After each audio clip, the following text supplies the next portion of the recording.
কাৰণ ইয়াতে যদি 30খন পিঠা ভাবক 60খন পিঠা আমি একেলগে শিকিব পাৰিম। নমস্কাৰ আটাইলৈ। আপোনালোকে বিহুৰ পিঠা হ'লনে বাৰু? বিহুৰ পিঠা আপোনালোকে বনোৱা নাই যদি আপোনালোকক মই এটা সহজ পদ্ধতি লগতে কম সময়তে হোৱা আপোনালোকক মই এটা পদ্ধতি দেখাবলৈ ওলাইছোঁ। এইখন দেখিছেনে? এইখন চিনি পাইছেনে?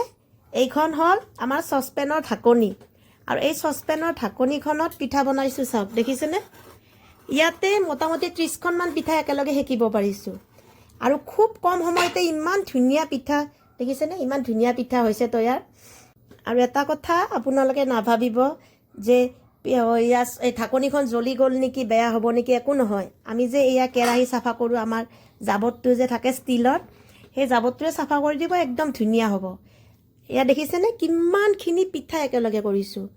আমি যে আমি যে ৰাতি 6টাৰ পৰা যে ৰাতিপুৱালৈকে আমি যে পিঠা বনাই থাকোঁ, সেইটো প্ৰব্লেম আপোনাৰ ছল্ভ হৈ যাব। আৰু আপুনি ইচ্ছা কৰি যদি এইখনতো এখন যদি চচপেনৰ ঢাকনি আপুনি সেকিব দিয়ে তেতিয়াহ'লে আৰু ভাল। কাৰণ ইয়াতে যদি 30খন পিঠা ভাবক 60খন পিঠা আমি একেলগে শিকিব পাৰিম।